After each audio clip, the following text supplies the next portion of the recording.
alors je vous retrouve aujourd'hui pour un nouvel épisode de podcast. Je suis contente, ça fait longtemps que je prépare ce petit épisode. Donc aujourd'hui, comme vous avez vu dans le titre, on va parler sexualité et le sexe en général. Parce qu'il y a beaucoup de pression, de tabous et tout sur ce sujet. Donc déconstruisons un peu tout ça.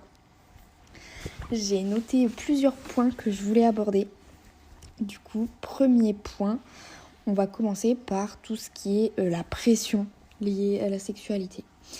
Alors notamment, la première fois, il y a cette pression de première fois, de le faire à quel âge, mais j'ai l'impression que c'est autant les meufs que les mecs.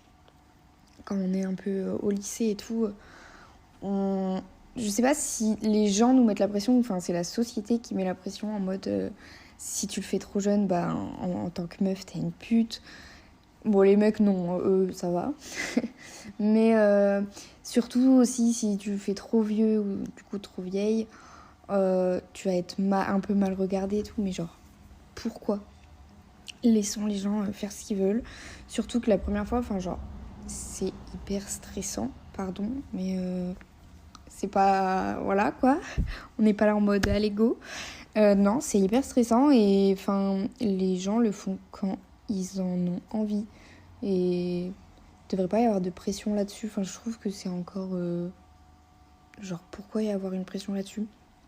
Vraiment le faire quand on en a envie, quand on en ressent l'envie, avec la personne qu'on veut, qu'on soit en couple, pas en couple, peu importe, depuis longtemps, pas longtemps, qu'on connaisse la personne, pareil, depuis longtemps ou pas. C'est vraiment comment on se sent à ce moment-là, savoir si on en a vraiment envie. Ensuite, il y a une pression du nombre de partenaires, surtout les meufs, on leur met une pression de ouf, genre en mode un mec qui couche avec plein de meufs, ouais vas-y c'est un charreau, mais alors une meuf qui couche avec plein de mecs c'est vu comme une pute, mais en fait les meufs aussi elles ont le droit de coucher avec qui elles veulent, peu importe le nombre de partenaires, on s'en fout. Et justement, je voulais parler du terme fille facile. C'était un autre point, mais je trouve que du coup, ça va bien avec. Qu'en fait, il n'y a pas d'équivalent de garçon facile. Genre, il y a que ce truc sur les meufs, mais laissons-nous tranquilles. Il y a la pression aussi du nombre de rapports. Surtout, genre en couple, faut baiser tous les jours et tout. Mais pardon. Non, il y a des gens qui baissent tous les jours, il y a des gens qui baissent, une fois par semaine, une fois par mois, une fois par an. Vous faites ce que vous voulez, c'est vraiment quand on en a envie, comme on en a envie. Il n'y a pas de pression à avoir là-dessus. Autre point sur la pression, c'est la pression du corps, notamment physique, où avec tous les, tout ce que la société impose. Je parle surtout aux meufs là. J'ai oublié le nom. J'ai retrouvé ce que je voulais dire. Du coup, tous les diktats de beauté imposés par la société. Donc il faut avoir des grosses fesses, des gros seins, et tout. Du coup, ça met une pression. Je sais qu'il y a beaucoup de meufs qui sont comme ça. Et c'est pas de notre faute, mais du coup se montrer totalement à nu, sans mauvais jeu de mots, et de savoir si l'autre personne va juger, etc. Le mieux, pour se débarrasser de ça, c'est vraiment de se sentir d'abord soi-même bien avec son corps, avant de le montrer à quelqu'un. Mais ça peut être compliqué. Le rapport déjà du corps avec soi-même, c'est compliqué. Donc si on attend juste d'être bien avec soi-même, en fait, ça va peut-être faire long, quoi. Mais du coup, si l'autre personne vous juge, c'est une grosse merde, voilà. On devrait pas juger le corps des autres. Déjà, habillé, on voit quand même un peu le corps. Donc si t'aimes pas, fallait pas venir en fait, de base. Mais déjà, il n'y a pas de pression à avoir sur notre corps à ce moment-là. Il est comme il est. Et il n'est pas que physique, justement, surtout dans la sexualité. Notre corps sert aussi, du coup, à prendre du plaisir à ce moment-là. Et pas que physiquement, enfin, pas physique, il n'est pas là que physiquement, quoi. Il y a aussi la pression du physique pendant l'acte. Donc, par exemple, dans telle position, mon ventre il va plus ressortir, quelle tête je vais faire, etc. Genre, faut pas penser à ça, enfin, faut juste vivre le moment en mode détente. Et tout va bien se passer. Mais genre, faut arrêter de se mettre cette pression-là, parce qu'elle sert à rien au final. Et je pense que... Enfin, c'est facile à dire, mais sans se mettre cette pression, ce ne sera que mieux. Il y a beaucoup de pression, hein, mais on continue sur du coup le point pression. Notamment du coup un peu aussi physique, la taille des seins, des fesses, et aussi du zizi. Je vais dire le mot zizi parce que j'ose pas dire autre chose. Bref. Du coup, il y a toute cette pression aussi, notamment chez les mecs, du coup, la taille du zizi, il faut toujours qu'il soit plus gros, mais genre, non. En fait, on va casser ce truc. Déjà, la moyenne française, je crois que c'est 13. Genre, voilà, c'est pas 40 cm, faut arrêter. Et enfin, c'est pas que comme ça que vous allez donner du plaisir à votre partenaire, peu importe qu'il soit un garçon ou une fille. Genre, ce n'est pas que par la taille de votre sgeg. Ça, voilà. Il faut enlever cette pression. On s'en fout de la taille. Il y a aussi la pression de la durée des rapports. Genre, on va parler du porno après, mais du coup, il y a beaucoup ça dans le porno où les rapports ils vont durer des heures. Enfin, non, en fait, pareil, je crois que la moyenne c'est, je sais pas, 10 minutes, un truc comme ça. Genre, c'est pas hyper long, on n'est pas sur du 3 heures non-stop, faut arrêter. Il faut déconstruire ce truc. Non, un rapport n'est pas. Enfin, c'est pas parce qu'il est hyper long que c'est hyper bien tout le temps. Genre, voilà. Ensuite, il y a la pression de jouir. Notamment l'orgasme féminin. Où, en fait, c'est un peu genre un but à atteindre. Alors que pas forcément, c'est pas parce qu'il n'y a pas eu d'orgasme qu'il faut absolument continuer jusqu'à et tout. Enfin, et il y a aussi ce truc, du coup, il y a une pression mentale, notamment chez la femme, qui va du coup peut-être simuler. On parlera après de simuler, mais pour un peu en finir, entre guillemets, alors que c'est pas un but en soi, c'est pas grave si vous n'avez pas joué, fini comme garçon. Le rapport n'est pas nul s'il n'y a pas eu d'orgasme en fait. Et s'il y en a, tant mieux, mais s'il n'y en a pas, c'est pas grave. Et du coup, il y a aussi le dernier point de la pression, c'est la performance. Ça revient un peu à la durée des rapports, mais d'être hyper... un peu... mince, genre, entre guillemets, les mauvais coups. Enfin, en fait, il n'y a pas de mauvais coups. Ça aussi, il faut le déconstruire. En fait, c'est juste que peut-être que si c'était nul avec telle ou telle personne, c'était peut-être nul à ce moment-là. Enfin, genre... je veux dire... le mauvais coup, entre guillemets, n'existe pas. C'est juste qu'il y a peut-être une alchimie avec une personne et moins avec une autre. Enfin, ma voix, elle est en train de partir. Mais du coup, voilà, ça revient un peu à la performance de se dire est-ce que c'était nul ou pas, ce que j'ai fait. Enfin, il n'y a pas de pression à avoir là-dessus. Et ça rejoint un peu aussi un point que j'allais oublier. La pression de ne pas savoir faire, entre guillemets. Genre, on n'est pas obligé d'être des bêtes de scène, ou des bêtes de sexe, du coup. De savoir tout faire hyper bien, comme dans les films. Enfin, non. Le plus important, c'est de communiquer et savoir ce que l'autre personne aime ou non. Et voilà. Donc ça, c'était le point sur la pression. Ensuite, on va parler du porno, du coup. Parce que ça rejoint un peu tout ce qui est pression physique, performance, etc. En fait, ça a été inculqué par le porno. Déjà, tous les films porno sont accessibles. On a juste Enfin, on n'a même pas à prouver notre âge littéralement. Et je trouve ça un peu genre, what the fuck. Ça veut dire que même des enfants, peu importe, genre 10, 11, 12, même 13, enfin, je trouve ça jeune pour regarder des films porno parce que justement, ça va éduquer, ça va faire l'éducation sexuelle, ça a fait déjà l'éducation sexuelle de nombreuses personnes, alors que c'est hyper mauvais, c'est hyper négatif. Déjà, c'est phallocentré, donc phallo, c'est phallique, donc le zizi. Et du coup, donc, en fait, le rapport n'est que centré sur le sgeg, donc la pénétration. Et il n'y a pas vraiment d'autres pratiques à part, par exemple, les rapports oraux pour le zizi.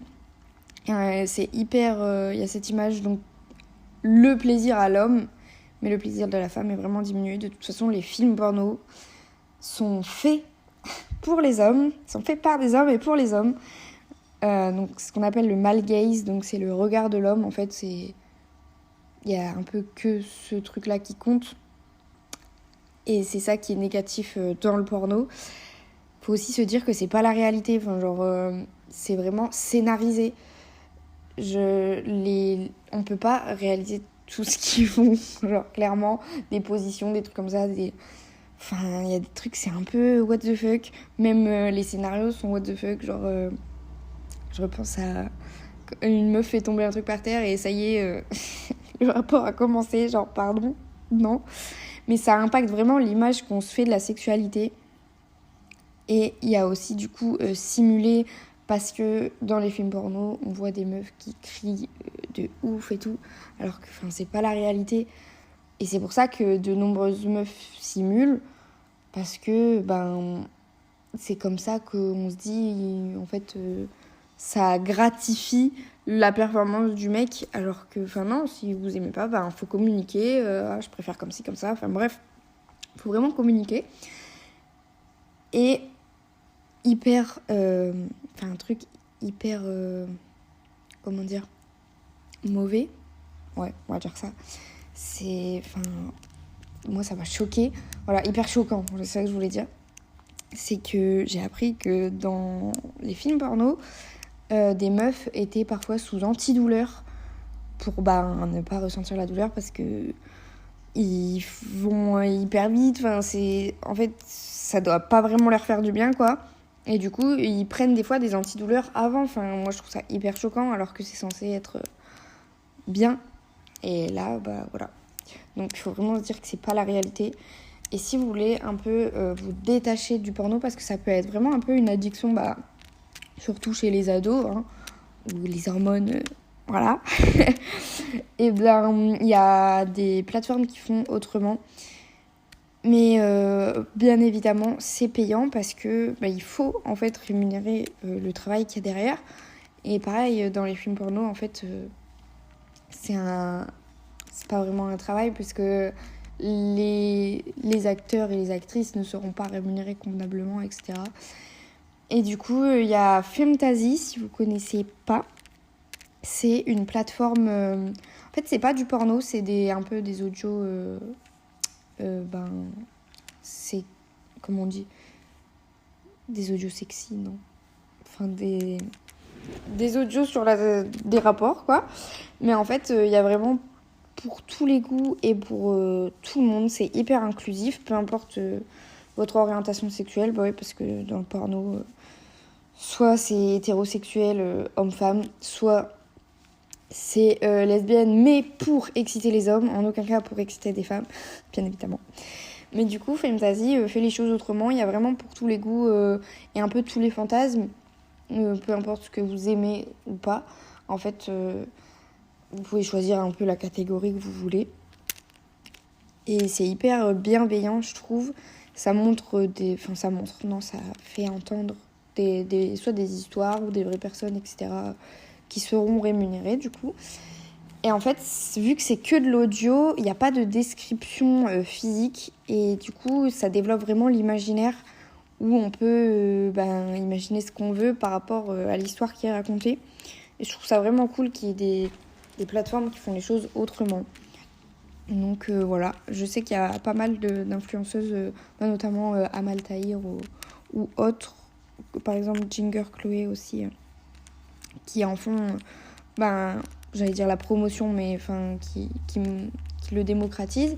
Et du coup, si vous avez peut-être des petits codes promo, j'en ai déjà vu passer, mais ça peut être cool de s'intéresser à un porno, entre guillemets, plus inclusif et plus respectueux de tout le monde, notamment du coup les femmes et les hommes. Ensuite, on va parler d'un point, c'est les tabous, parce qu'il y a énormément de tabous dans la sexualité, alors que ça ne devrait plus. Donc notamment les poils.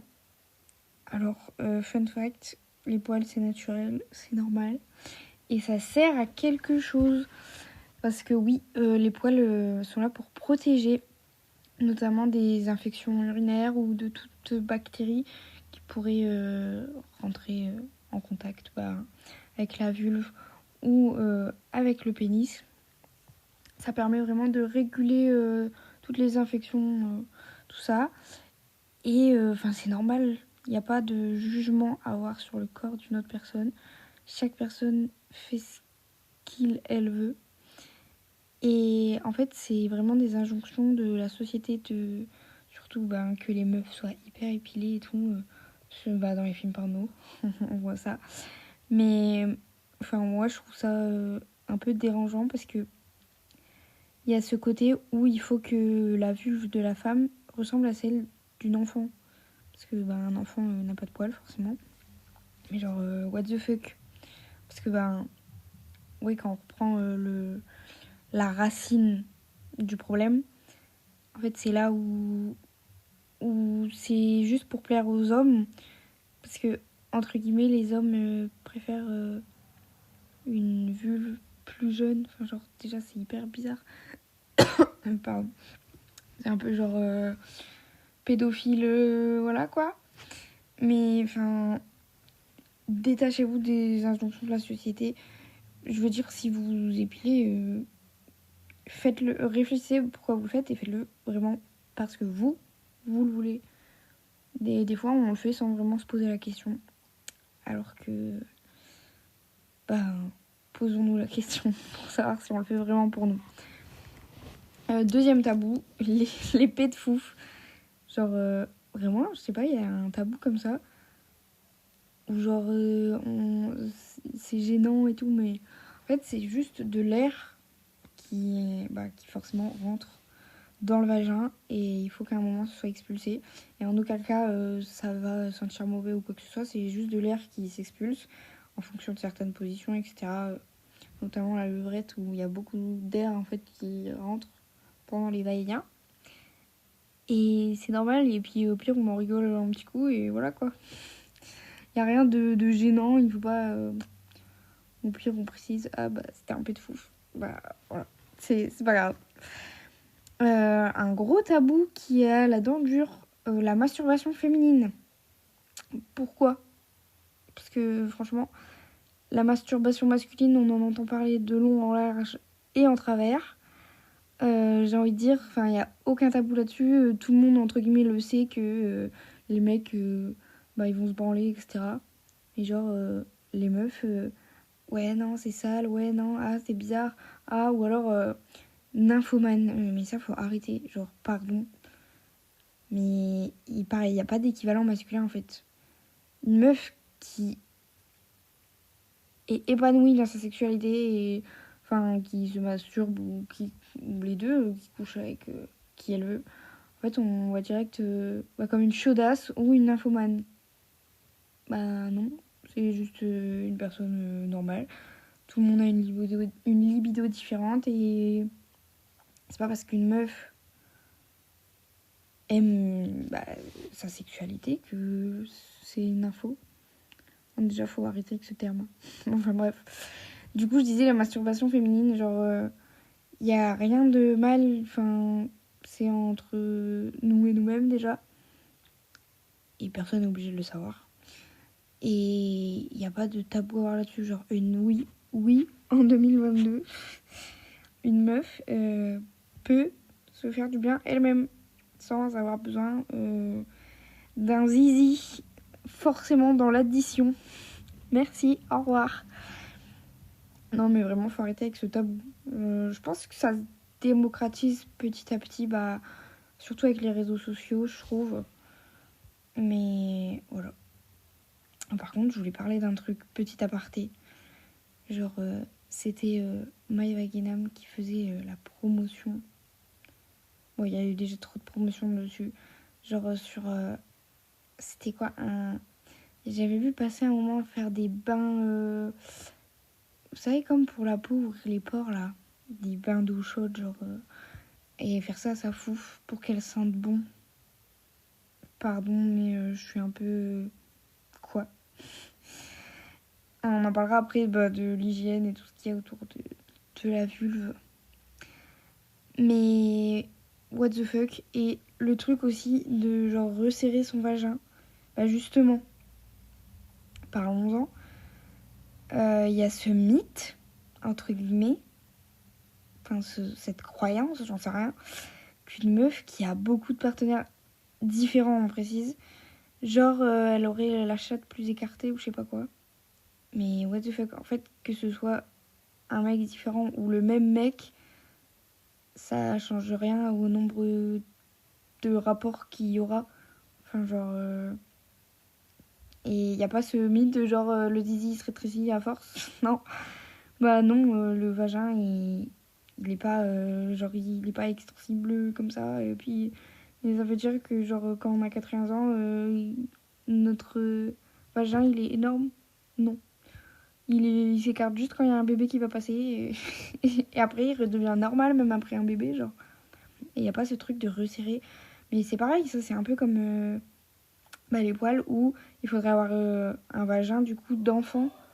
Genre tout resserré et tout, trop bizarre. Enfin, bref, moi, je trouve ça vraiment étrange, bizarre et choquant. Voilà, c'était la fin de l'aparté. Du coup, continuons sur les tabous. Il y a un tabou des fantasmes, je trouve. Genre... en fait, chacun peut avoir le fantasme qu'il veut. Un fantasme, on n'est pas obligé de le réaliser non plus. Enfin, genre, justement, il n'y a pas ce... Enfin, c'est pas comme un rêve où, genre, on voudrait atteindre un peu notre rêve. C'est un peu par exemple, le but d'une vie de réaliser son rêve. Genre, c'est pas pareil, je trouve. Les fantasmes, il y a juste des trucs qui peuvent te faire envie. Mais, genre, envie dans ta tête, et t'es pas obligé d'avoir envie de les réaliser en vrai. Vous voyez ce que je veux dire ? Enfin, voilà. Et il y a un tabou, genre, sur des fantasmes qui peuvent être un peu moins classiques, on va dire. Mais genre, déjà, pareil, personne n'est obligé de savoir vos fantasmes, et n'ayez pas honte. Enfin, genre, on s'en fout. Et laissons les gens avoir les fantasmes qu'ils veulent. Vraiment. Tant que c'est légal. Hein. Voilà. Mon troisième point, et c'est un point hyper important, c'est le consentement. Donc c'est hyper important parce que ça englobe vraiment tout ce qui est un peu agression sexuelle et viol. Donc voilà, on parle pas de trucs hyper joyeux.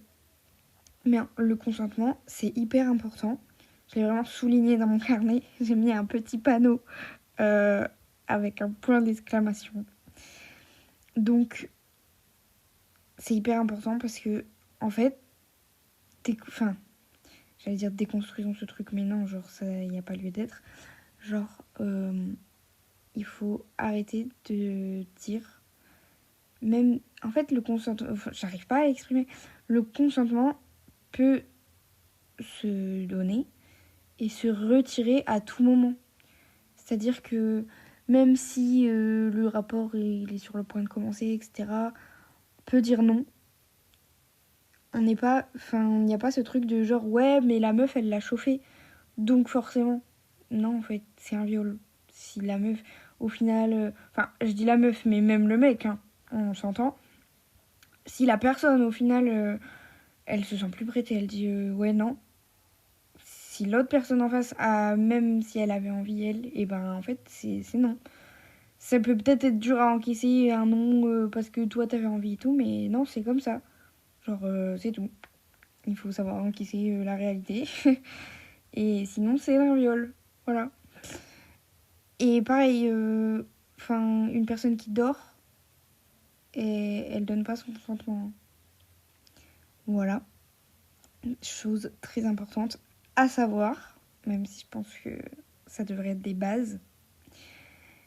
Et le consentement aussi, ça se donne et ça se demande pendant un rapport. Par exemple, la personne elle peut être ok pour faire telle position et pas autre chose, et faut demander telle pratique et pas autre chose, un rapport anal, buccal, vaginal, tout ce que vous voulez. Il faut demander et c'est pas bizarre de demander à l'autre. Genre t'aimes bien ça, tu voudrais ça, voilà. C'est ça le consentement. Et si la personne dit non, et non, du coup. Voilà. Et précision, un rapport, c'est à deux que ça se fait. Donc, il faut avoir le consentement des deux personnes. Et qu'est-ce que j'allais dire ? Hyper important aussi, ça englobe dans le consentement de dire ce qu'on aime et de demander à la personne ce qu'elle aime, de vraiment communiquer. Et en fait, il y a Amal, elle en parlait dans son livre, je crois. Je vais vous faire un petit truc à la fin de livre cool et tout. Mais que c'est cool aussi, genre de parler de ce qu'on aime, de sexe, etc. avec son ou sa partenaire. Mais genre dans un moment où c'est pas du tout un rapport sexuel, genre je sais pas, sur le canapé, pas en regardant un film, parce que du coup on regarde un film, mais genre dans un moment de détente où genre on n'a pas un peu cette pression, etc. Et du coup là on pourrait peut-être parler plus librement, c'est ce qu'elle a exprimé et je trouvais ça pas con. Que du coup on en parle dans un moment pas du tout sexualisé. Et on peut peut-être être plus s'ouvrir ou plus oser parce que du coup on n'est pas nul déjà et on n'est pas face à la personne sur le point de faire quelque chose ou etc. Genre il y a peut-être moins de pression vis-à-vis de ça et je trouve que c'est hyper important de vraiment communiquer avec ses partenaires. Voilà. Donc vraiment le consentement c'est un point hyper important. Faut savoir que j'ai pas trié mes points que j'ai écrits. Donc ça part un peu dans tous les sens. J'ai essayé de trier, mais voilà. Bon, c'est combien le 1, 2, 3, 4... Le 5e point, déjà. Mais j'ai pas mal... il y a pas mal de trucs à dire, je trouve, sur le sujet. Donc le 5e point, c'est les préliminaires. Alors déjà, donc le premier truc à dire, c'est il faut arrêter d'utiliser ce mot. Vraiment. En fait, préliminaire, déjà, c'est un mot qu'on n'utilise pas que dans les rapports sexuels. Ça s'utilise dans plein de trucs, parce que le mot vraiment préliminaire, ça veut dire, ça prépare à quelque chose. Par exemple, je crois que j'ai déjà entendu des audiences préliminaires dans la justice. Du coup, c'est une audience qui prépare la vraie audience, un truc comme ça. Et en fait, l'utiliser dans la sexualité, ça voudrait dire que tout ce qu'il y a autour, par exemple, des rapports bucco-génitales, donc tout ce qui est avec la langue, ou même les doigts, etc. En fait, c'est juste là pour préparer à la pénétration. Et du coup, on en revient à un rapport phallocentré. Du coup, c'est juste l'acte de pénétration qui compte au final, alors que non. Je trouve qu'un rapport sexuel, ça ne commence pas que quand il y a pénétration. Et il peut y avoir des rapports sexuels sans pénétration, justement. Même si c'est avec un mec.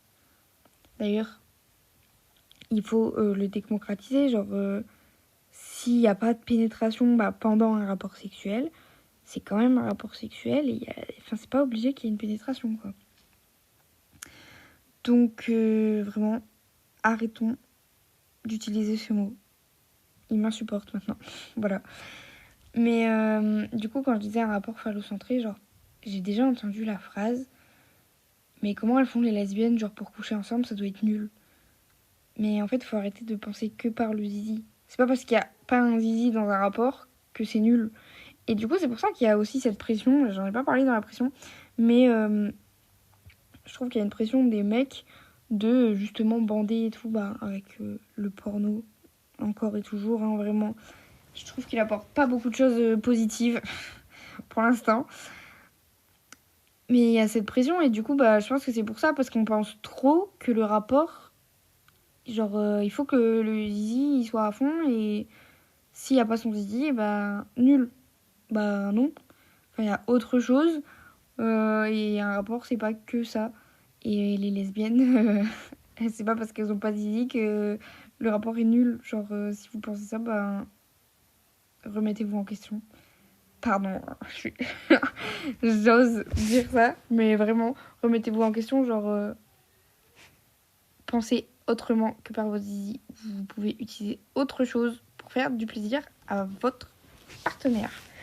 Voilà. Donc là, c'était le petit point préliminaire. Enfin, on arrête d'utiliser ce mot. Deuxième point, pas du tout. Alors, pas du tout. 6e point. Oui.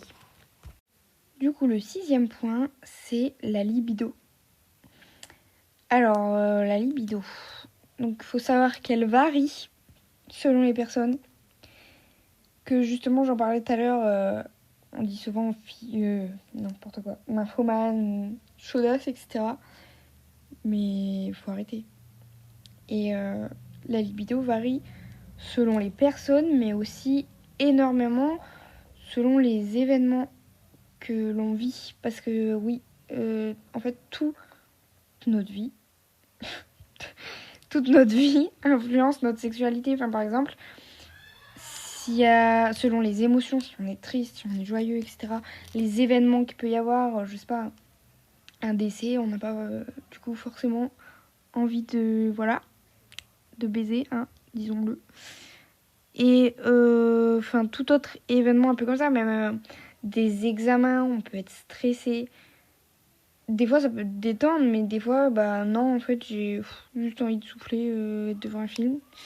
Donc voilà, et exprimez-le, n'ayez pas peur. Il y a aussi ce truc de trouver des excuses. Enfin, je l'ai vu passer sur TikTok la dernière fois. D'ailleurs, si vous voulez aller me suivre sur TikTok, c'est le même pseudo que mon Insta. Donc M-E, 2L, 2I, tiré du bas, 2L. Voilà, petite pub si vous voulez. Donc je l'ai vu passer sur TikTok où il y avait ce truc, c'était un mec qui faisait la vaisselle et il disait je fais la vaisselle comme ça, elle pourra pas me dire ah non, je dois faire la vaisselle ou un truc comme ça. Et pareil, il y a ce truc, oh non, j'ai mal à la tête, je sais pas pourquoi j'ai entendu ça où, mais ça me parle. Donc si ça vous parle aussi, voilà. Mais genre, ce truc de trouver des excuses, alors que, il n'y a pas à trouver d'excuses, c'est juste, non, j'ai pas envie. Même dire, ah non, j'ai pas envie, je suis stressée par les examens et tout. Limite, on s'en fout, c'est juste, non, j'ai pas envie. Il n'y a pas d'autre explication, il n'y a pas de pourquoi t'as pas envie, il n'y a pas de, ouais, mais moi j'avais envie. Non, t'as pas envie, ok. Voilà. On va chercher à manger, voilà. Il n'y a pas de discussion à avoir là-dessus. Mais j'en reviens à la libido, oui, où les événements du coup influencent beaucoup. Et pour les personnes menstruées, le cycle menstruel influence aussi beaucoup parce que forcément avec toutes les hormones, etc. En fait, le corps se prépare à avoir un enfant, à féconder l'ovule.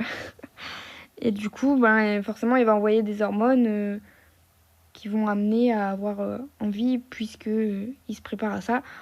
Mais bien sûr, c'est pas du tout obligé, encore heureux, de faire un gosse à ce moment-là. Dieu merci d'ailleurs. Mais vraiment, si t'as pas envie, c'est pas grave, il n'y a pas d'excuses à avoir. Et ça en revient au consentement en vrai. Mais la libido varie vraiment beaucoup et c'est pas grave.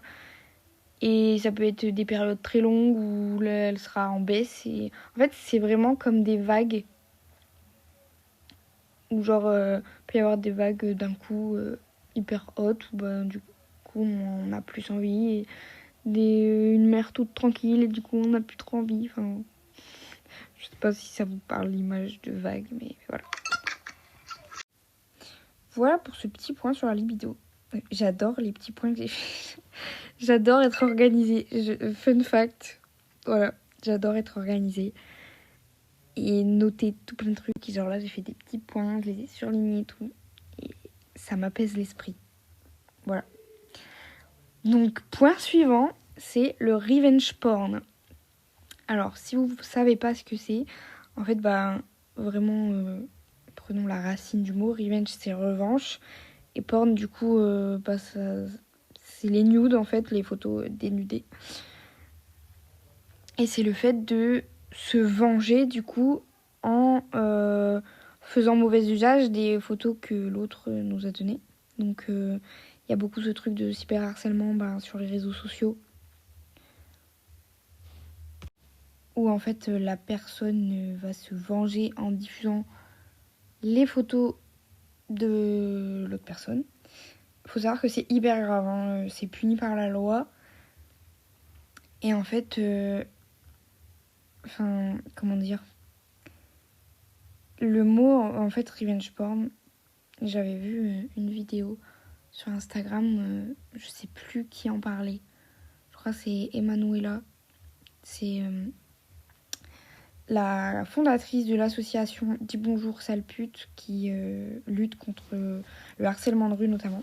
Mais bref, du coup sur la vidéo, en fait, c'est une femme qui expliquait pourquoi le terme revenge porn c'est problématique. Parce qu'en fait, il y a le mot revanche dedans où du coup c'est une revanche, c'est que la personne l'aurait cherché et du coup la personne se venge en faisant ça avec ses photos. Alors que en aucun cas, aucune...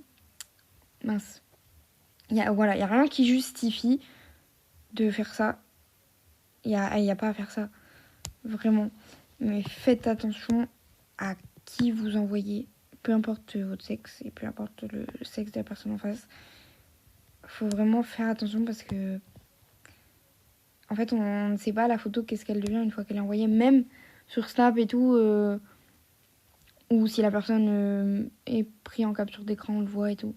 Déjà, si c'est pris en capture d'écran, même si on le voit, c'est trop tard. La capture d'écran, elle est prise. Donc, voilà. Et il y a des moyens de détourner. Enfin, en vrai, il existe plein de moyens. Donc, faut faire vraiment attention. Donc ça, c'était la partie prévention.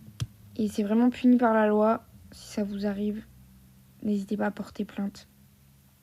C'est vraiment important. Et surtout, ne faites ça à personne de revenge porn, enfin de publier les photos d'autres personnes et tout. Ça peut détruire des vies. C'est hyper grave. Voilà. C'était la partie prévention. Mais du coup, parlons des nudes. Ça amène... Enfin, c'est pas un point, mais c'est dans le point. Il faut arrêter de juger les meufs qui font des nudes. Parce que sinon, on juge aussi les mecs. Mais le mieux, c'est de juger personne, en fait. Et peu importe, mais si une meuf est célibataire et qu'elle veut envoyer des nudes à X personnes, que grand bien lui fasse. C'est son cul. Enfin, vraiment, pourquoi on va aller juger les comportements de l'autre personne? Genre, c'est pas notre cul, on s'en fout. C'est, voilà, sa décision. Et que ce soit mec aussi, mais je dis meuf parce qu'il y a beaucoup de pression et de jugement mis sur les meufs. Et qu'il faut arrêter en fait. Une meuf qui même envoie des nudes à un seul mec ou à 36 000 mecs, c'est pas une pute. Elle fait ce qu'elle veut. Voilà. Point suivant. Je sais plus à combien on est de points. J'ai arrêté de compter. Mais mes points n'ont aucun sens. Et c'est la chasse d'eau qu'on entend derrière. Excusez-moi pour ce petit désagrément. Mais en fait, genre, ils sont pas dans le bon ordre. Mais c'est pas grave. Dans tous les cas, les sujets sont abordés. Donc voilà. Je voulais parler de l'hymen et la virginité. Déjà, la virginité. Qu'est-ce que c'est? Je dis ça comme si c'était un truc de ouf. Pas du tout. C'est le fait d'être vierge, du coup. Mais il y a ce truc, mais toujours chez les meufs, hein. Enfin, vraiment. soyons féministes, parce que les meufs sont beaucoup jugées et ont beaucoup de tabous et de pression. Même s'il en existe aussi chez les mecs, j'en ai parlé tout à l'heure, mais voilà. Donc la virginité chez les meufs, non. Il faut arrêter de croire que une meuf vierge va obligatoirement saigner. Parce qu'il y a ce truc, je sais plus dans quelle culture, mais peut-être que vous saurez mieux que moi, où on met un drap blanc et genre il faut que le premier rapport sexuel du mariage et tout, il soit fait dessus et il faut qu'il y ait une trace de sang pour prouver que la fille était vierge. Genre, what the fuck. Non. Et l'hymen ne fait pas d'une jeune fille qu'elle soit vierge, parce que l'hymen, du coup, c'est un peu une petite membrane à l'intérieur du vagin qui est là dès la naissance. Et en fait, il peut se briser au moment de la première pénétration. Mais déjà, ça, on va en parler. Genre, le fait d'être vierge et pénétration, c'est encore un problème de zizi. Parlons-en après. Mais du coup, l'hymen peut se briser lors de la première pénétration, mais il peut aussi se briser en faisant des sports, notamment je sais que le cheval, etc. Et enfin, ça veut pas dire que t'es plus vierge du coup. Ça n'a aucun sens. Et il y a même des gens qui naissent sans hymen. Donc, ils naissent pas vierges. Non. Donc voilà, il faut arrêter avec ça. L'hymen, c'est un truc basique, mais qui ne définit pas la virginité. Et ensuite, la virginité ne se perd pas obligatoirement lors de la première pénétration. Enfin, c'est comme on en revient tout à l'heure, où les rapports sont définis par la pénétration. Ben non. Si c'est un autre rapport, par exemple bucogénital, anal, tout ce que vous voulez, vaginal, j'avais oublié, eh bien ça peut faire partie justement de le fait de ne plus être vierge. Bon, on en a parlé tout à l'heure de la pression de la virginité, mais là c'est vraiment le terme un peu, comment dire, physique, genre de perdre sa virginité. Mais il faut arrêter avec ça. Ça n'existe pas. Voilà. On a encore genre 2-3 petits points à aborder. Et là, je trouve que mes points vont se suivre, donc je suis contente.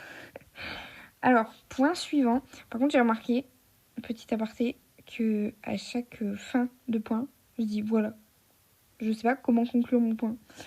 Mais bon, bref, c'est pas grave. Mon point suivant, c'est l'hygiène.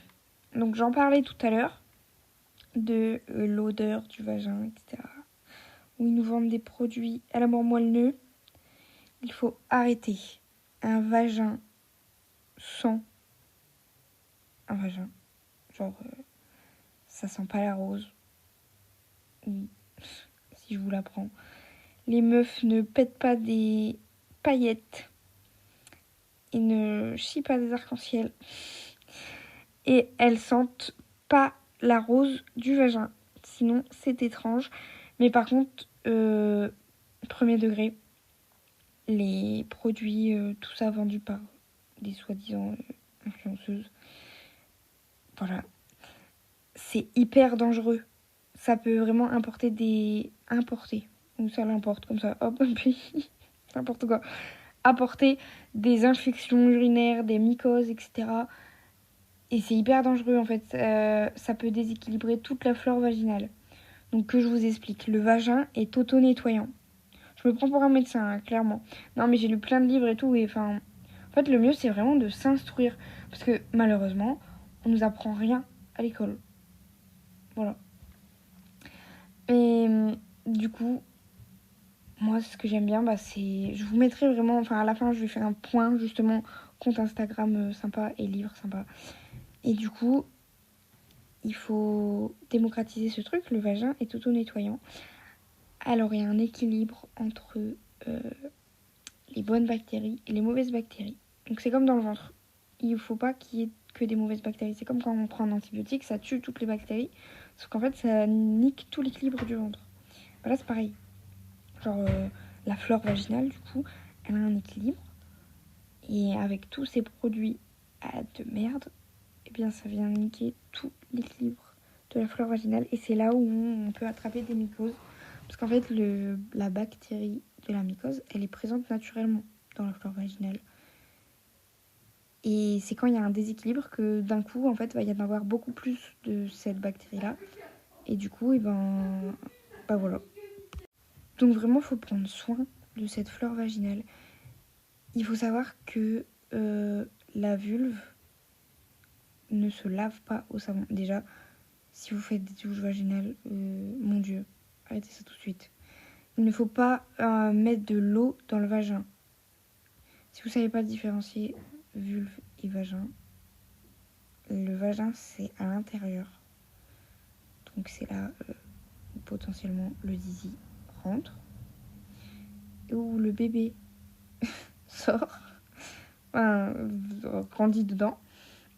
Et la vulve, c'est vraiment l'extérieur, ce qu'on voit, toutes les lèvres avec les poils, etc. Donc la vulve, elle se lave qu'avec un petit peu d'eau. Et il faut pas du tout mettre de l'eau dans le vagin et encore moins du savon. En fait, vraiment, on nous a vendu ce truc des savons intimes. Non, il faut arrêter. C'est juste un peu d'eau.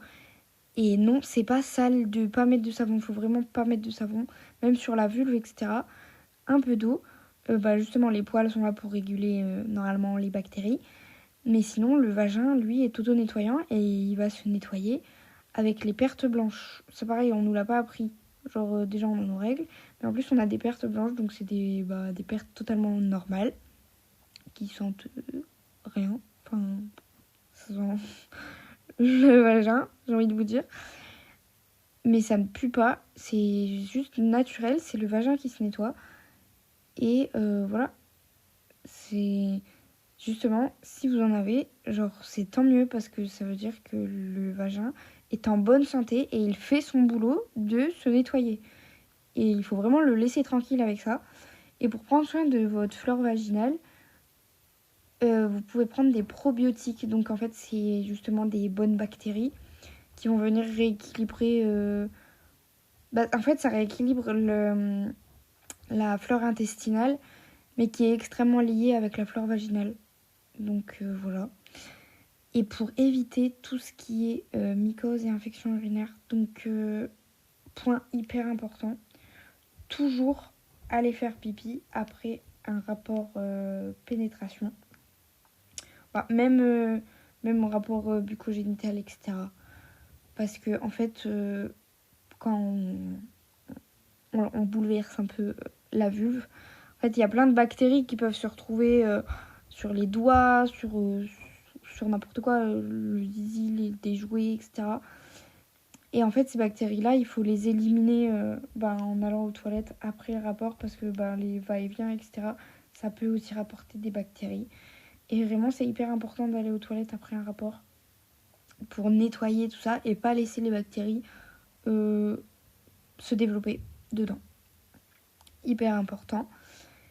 Et il faut aussi, point hyper important, et je sais pas pourquoi on ne nous le dit pas, je pense que en fait tout le monde s'en fout que notre flore vaginale se tienne bien. Non, vraiment c'est hyper important parce que les infections urinaires et les mycoses, genre c'est un enfer.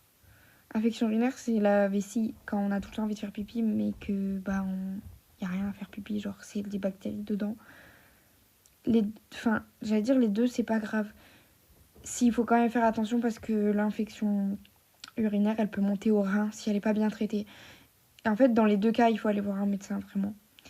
Mais prenez soin de votre flore vaginale, c'est hyper important, même pour l'équilibre du coup sexuel, parce que si on a une infection urinaire ou une mycose, bye bye le rapport, bye bye la libido, j'ai envie de vous dire.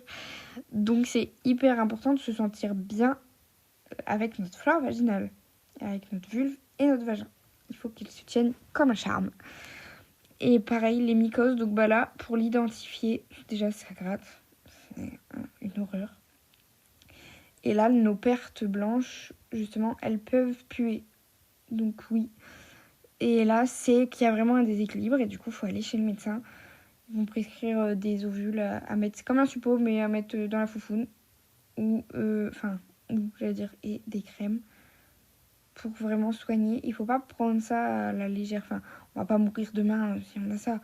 Mais il faut aller chez le médecin et voilà, vraiment prendre en charge tout ça. Bon, pour le zizi, c'est quand même plus simple, je trouve, niveau hygiène. Parce que je crois pas qu'il y ait de flore. Bah tiens, si vous savez, apprenez-moi quelque chose. Est-ce qu'il y a une flore quelconque au zizi? Enfin, bien sûr, il y a la flore intestinale, mais la flore vaginale. Attendez, j'ai oublié de vous parler d'un point pour notre flore vaginale. C'est de s'essuyer quand on va faire pipi ou autre, ou faire caca, hein, de s'essuyer de l'avant vers l'arrière. Donc de ne pas ramener les bactéries qu'il y a dans l'anus au vagin, parce que les deux cohabitent très mal ensemble. Donc ça, c'est hyper important. Vraiment, si vous faites des infections urinaires ou des mycoses, posez-vous la question. Des fois, ça peut être un peu machinalement. Ouais. Mais c'est hyper important. Il faut vraiment s'essuyer dans le bon sens. Et du coup, ce qui m'amène au point important, en parlant de ça, c'est de faire très attention.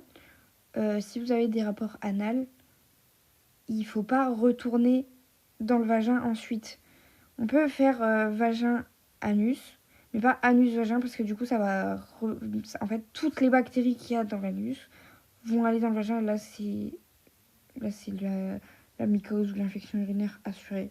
Genre, vraiment, c'est le pire truc qui peut arriver à votre flore vaginale. Il faut vraiment faire attention. Et si vous utilisez du coup des capotes, il faut changer la capote si vous voulez retourner dans le vagin, etc. Vraiment, faites attention avec ça. Mais du coup, pour revenir à l'hygiène du zizi, je pense, en vrai, je sais pas trop. Enfin, se laver le zizi, genre comme toute autre partie du corps, je crois. Je crois pas qu'il y ait des recommandations, des trucs comme ça. Bon, je vous en apprendrai pas plus là-dessus. Il y avait quel autre point? Ah oui, j'ai mis surtout apprenez à connaître votre corps. Genre, par exemple, si vous découvrez, si vous découvrez un peu votre sexualité et tout, surtout dans la période de l'adolescence, genre les meufs, regardez à quoi ressemble votre nénette.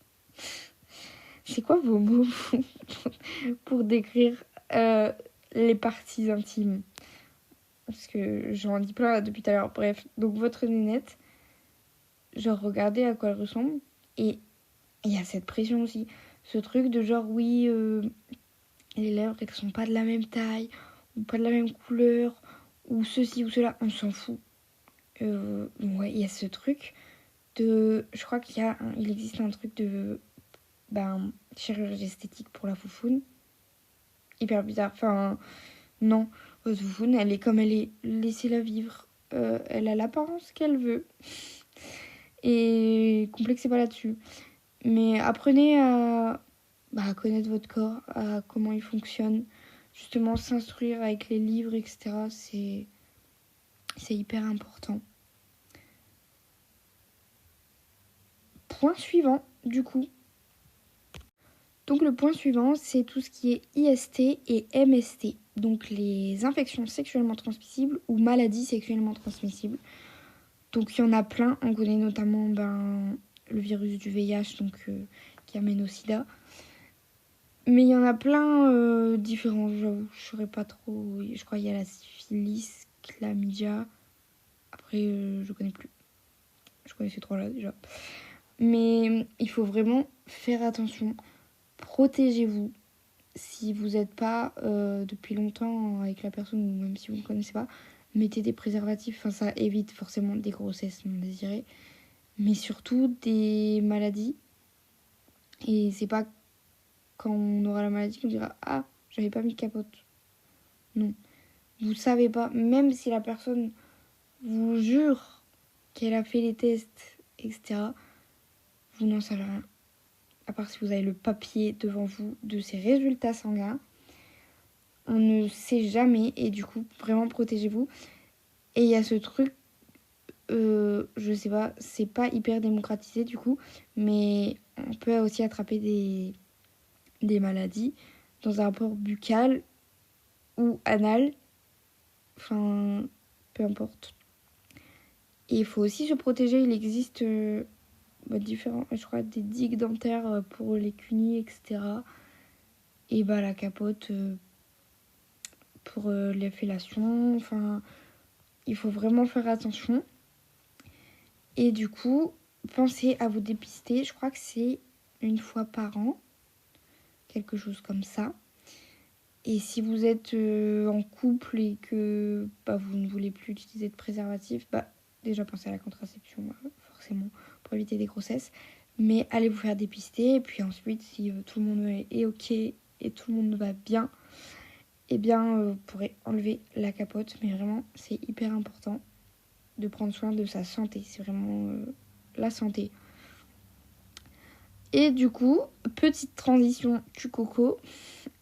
On va parler du point suivant, c'est la contraception. Alors déjà, pourquoi c'est toujours une histoire de meuf? Malheureusement, depuis, je ne saurais dire quelle année, mais la contraception est une histoire de meuf. Alors que, faut savoir qu'un mec produit des spermatozoïdes 24 heures sur 24, 7 jours sur 7, durant toute sa vie. Alors que nous, les femmes, on est, on dit quoi, fécond? Pas stérile, j'allais dire stérile, mais non. Fertile, je crois. Oui, voilà. On est fertile, genre, je crois, une semaine dans le mois, quand l'ovule est là. Et le reste du temps, en fait, oui, on peut. Enfin, il y a des risques de tomber enceinte, mais ils sont beaucoup moins élevés. Et alors, pourquoi la meuf qui doit se protéger, qui doit prendre sa contraception tout le long, alors que le mec est beaucoup plus stérile, fertile, pas du tout, fertile, je comprends pas, mais bon. En plus, ils ont arrêté. Enfin, il y avait des pilules pour hommes qui ont été testées et tout, et ils les ont arrêtées parce que figurez-vous que beaucoup ressentaient des effets secondaires. Donc, je sais pas, des mal de tête, des baisses de lipido, des changements d'humeur, etc. Et figurez-vous que c'est les mêmes effets secondaires que la pilule pour femmes. Alors que la pilule pour femmes est, elle, commercialisée. Et tout le monde s'en fout, en fait, des effets secondaires. Alors que, prenez la notice de votre pilule, elle est très longue, la liste des effets secondaires. Mais du coup, ils ont arrêté la production parce que, oui, ils ne pourraient pas supporter les effets secondaires, évidemment. Bien sûr, je rigole, mais ça me paraît complètement idiot. Et dès que c'est pour les mecs, du coup, on arrête, quoi. Enfin bref. Mais du coup, la contraception, il en existe plusieurs. Je pense notamment, du coup, la pilule, mais faut vraiment faire attention. Je veux dire, où j'ai l'impression que maintenant, elle est prescrite un peu comme ça. On claque des doigts et boum, dès que la fille est adolescente, on lui prescrit la pilule. Peu importe qu'elle prévoit, entre guillemets, qu'elle veuille une contraception ou quoi, qu'elle ait déjà des rapports sexuels ou pas. Genre, on s'en fout, on lui prescrit la pilule. Et même maintenant, il y a des pilules pour l'acné ou le poids, des trucs comme ça. Alors que, faut quand même faire attention, c'est des hormones. Et je trouve qu'on la prescrit un peu trop vite. Parce que normalement, il y a des tests sanguins à faire avant, etc. Voilà. Après, bien sûr, je ne juge pas celles qui prennent la pilule. Mais il faut vraiment faire attention de se poser la question de ce qu'on prend et pas juste la prendre parce qu'on nous l'a donné comme ça et voilà. Et ensuite, il y a le stérilet. Donc, il existe celui avec les hormones et celui sans hormones. Donc, c'est vraiment comme vous le souhaitez. Il y a plusieurs solutions qui existent avec, sans hormones. Il faut vraiment se poser la question un peu de ce qu'on veut. Après, il y a l'implant. C'est dans le bras, je crois. pareil, qui diffuse en fait des hormones tout le long. En fait, il existe plusieurs moyens de contraception. Bah justement, chaque femme, du coup, vu que c'est une histoire de femme, cette contraception, aura la contraception qui lui correspond. Je veux dire, si quelqu'un qui prend la pilule, ça lui va très bien et elle n'a pas peur de l'oublier parce qu'elle la prend tout le temps, etc. Alors que quelqu'un qui oublie souvent, etc., et ben du coup, la pilule est beaucoup moins efficace. Peut-être opter pour un implant, etc., où on n'aura plus à y penser. Et voilà, l'implant est mis, et bah ça, on est débarrassé de ce problème. Mais vraiment, il en existe plein, pareil. J'allais dire quoi, faites des recherches, enfin, instruisez-vous, voilà, pour savoir ce qu'il existe. Parlez-en à votre médecin, voilà, parce qu'il y a des trucs aussi. Je sais qu'il y a des pilules où on peut pas les prendre si on fume, etc. Donc, il faut faire attention à tout ça. Il faut savoir que j'ai plus de points après. Enfin, genre, en fait, j'ai des petits points, genre des petits trucs que j'avais à rajouter. Mais c'est plus des gros points, comme là.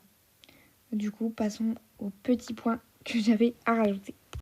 Du coup, les petits points, j'ai pas réussi à les caser dans les points que j'avais abordés avant. Du coup, on va parler d'orgasme vaginal et clitoridien.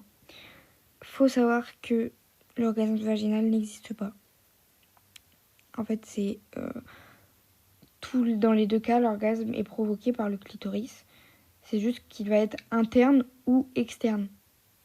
Parce que oui, dans le vagin, il est entouré de terminaisons nerveuses, etc.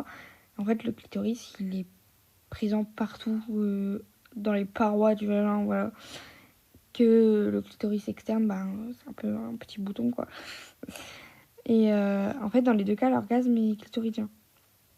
Donc, voilà, il faut...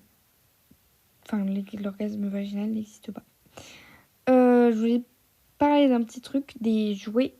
Comment on appelle ça ? Le mot anglais. Je ne parle pas anglais, j'ai oublié ce mot. Bon, tant pis, ça me revient pas. Des sextoys, voilà. Oh, c'était dur. Oui, il faut démocratiser, enfin genre... c'est selon les envies des gens. Peu importe si vous avez envie d'en utiliser, allez-y. Et si vous n'avez pas envie, n'y allez pas. Et il faut arrêter de croire que le jouet, du coup, par exemple d'une meuf, est en compétition avec votre zizi. Une meuf peut... justement, ça peut l'aider, par exemple, pendant la pénétration, à jouir avec une stimulation externe.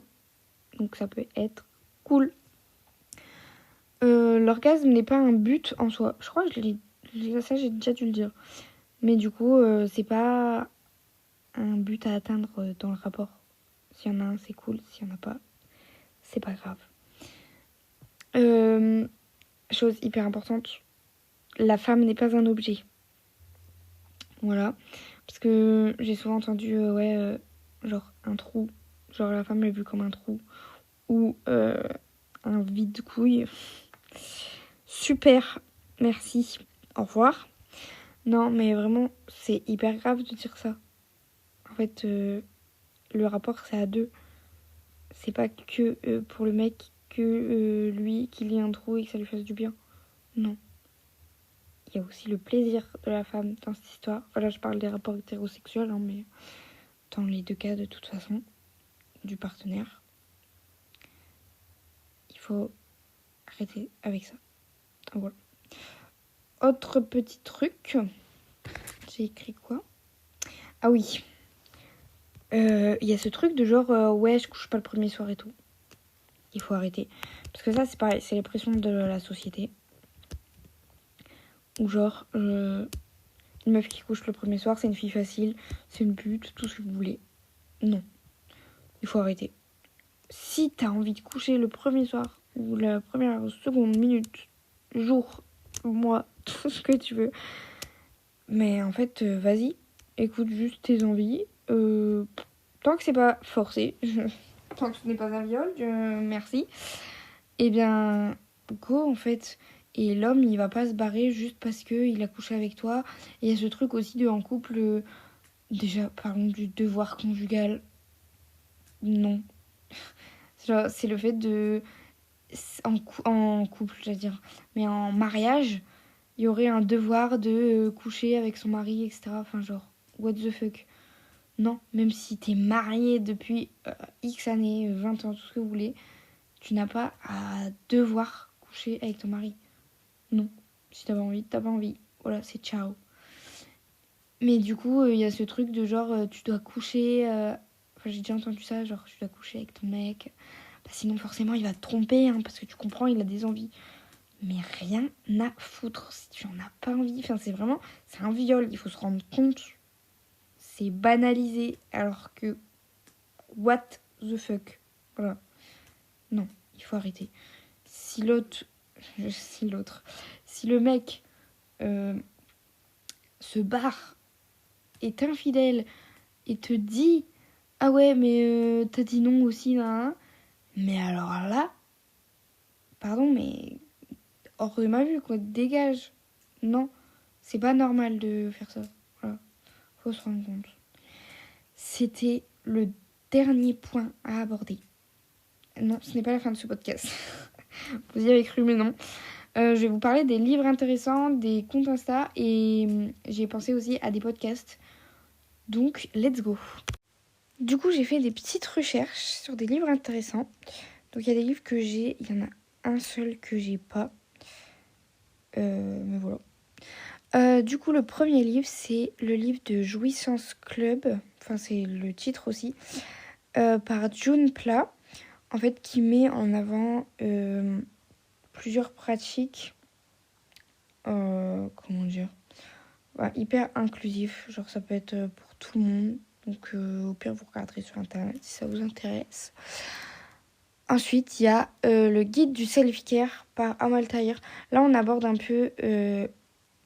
c'est plus de l'épanouissement personnel. Mais il y a aussi une partie sexualité positive et tout, qui peut être cool. Franchement, j'ai adoré ce livre. Vraiment, achetez-le. Il y a aussi son premier livre, Bien dans ma tête et bien dans ma culotte, où là, on aborde vraiment... c'est vraiment... le titre parle de lui-même.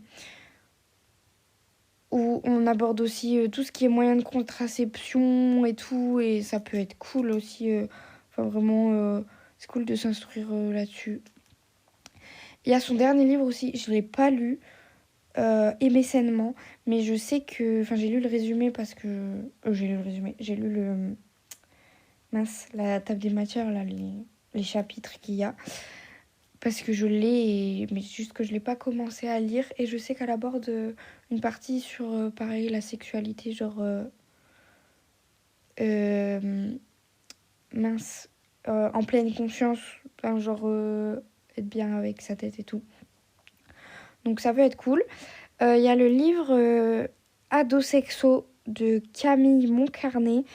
C'est Camille qui tient le compte Instagram, je m'emballe clito. Je l'ai pas lu, mais j'ai pu le feuilleter et franchement, il a l'air trop trop bien. C'est un peu des...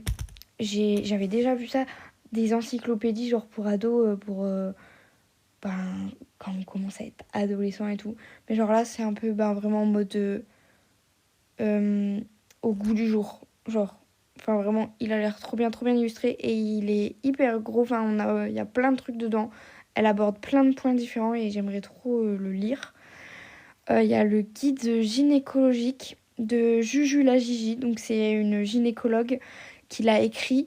Il est hyper bien illustré. Genre c'est elle-même qui a fait ses dessins et tout. Et ça nous apprend plein de trucs sur le corps de la femme, comment il fonctionne, le cycle menstruel et tout ce qui tourne autour de la gynécologie du coup. Quelques anecdotes aussi de son métier. Et franchement, il est trop trop cool. Il y a le livre Sexualité féministe et épanouie. Je l'ai pas tout lu, j'ai commencé à lire. C'est écrit par les Frangines. De toute façon, je vous remettrai tous les titres et tout ce que je vous parle dans la description. Mais j'aime bien faut savoir que le côté visuel, enfin genre... design et tout des livres, enfin de tout.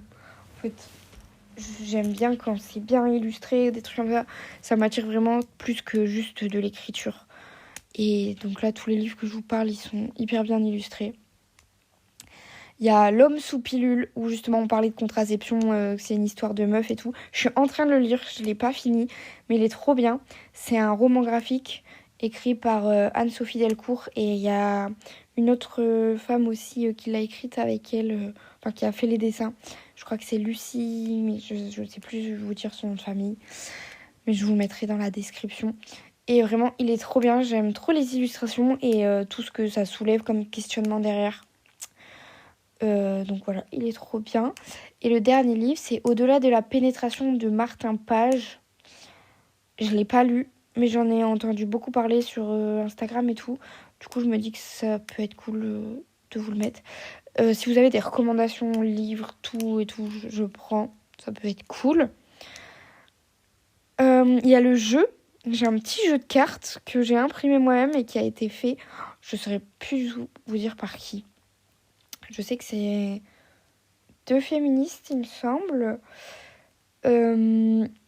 Mais c'est le jeu Faune and Flore. Et en fait, on apprend à gérer sa flore vaginale. Genre, on a des petites bactéries et tout. Et il y a des trucs qui peuvent nous enlever des bonnes bactéries, genre les douches vaginales et tout. Enfin, ça apprend vraiment en s'amusant. Je trouve qu'il est grave cool et les illustrations sont cool aussi. J'aime bien. Après, j'ai des comptes Instagram à vous conseiller. Le premier, tout en haut de la liste, je l'ai souligné 2 fois. J'ai mis des points d'exclamation, attention. C'est le compte de Amal Tahir. Donc, je vous ai parlé de ces 3 livres plus haut. Et vraiment, c'est la best. Allez la suivre, elle donne plein de conseils dans les relations amicales, amoureuses, tout. Mais aussi énormément sexualité. Et vraiment, elle est trop bien. Donc, allez la suivre sur Instagram. Et ses livres, achetez-les. Elle a même un podcast. Elle parle moins de sexualité, du coup je ne l'ai pas mis dans les podcasts. Mais vraiment, il est trop cool aussi. Il y a le compte Instagram WeQ, qui est trop bien, qui donne plein d'infos. C'est genre, au début elle s'appelait Wikipédia, donc genre Wikipédia mais du cul, c'était drôle. Mais elle a dû changer de nom, enfin bref. Mais du coup c'est WeQ sur Insta, et elle est trop cool. Je vous ai mis le compte Insta de Femtasy que je vous parlais plus haut, des audios de la sexualité. Le compte Instagram de Puissante et leur newsletter, c'est là où j'ai découvert le jeu Faune and Flore. Puissante, c'est une marque de sextoy. Et vraiment, j'adore cette marque. J'adore leur démarche inclusive, tout ce que vous voulez. Donc, je les aime trop. Allez les suivre sur Insta. Il y a le compte Instagram Je m'emballe clito. Donc, c'est justement Camille Moncarnet qui le tient. Où elle démocratise tous les tabous, tout ça, de la sexualité. Le compte Instagram de Jouissance Club. C'est le premier livre que je vous parlais tout à l'heure du même nom. Le compte Instagram de Juju la Gigi, du coup. La gynécologue que je vous parlais plus haut. Il y a le compte Instagram Camille parle de sexe. Il est bien aussi, je l'aime bien. Et le dernier, c'est Vibre au ma sœur. Donc c'est un petit jeu de mots. Mais pareil, le compte Insta est cool. Donc j'ai fini pour les comptes Insta. Pour finir, les podcasts. J'en ai 4. Il y a la question Q.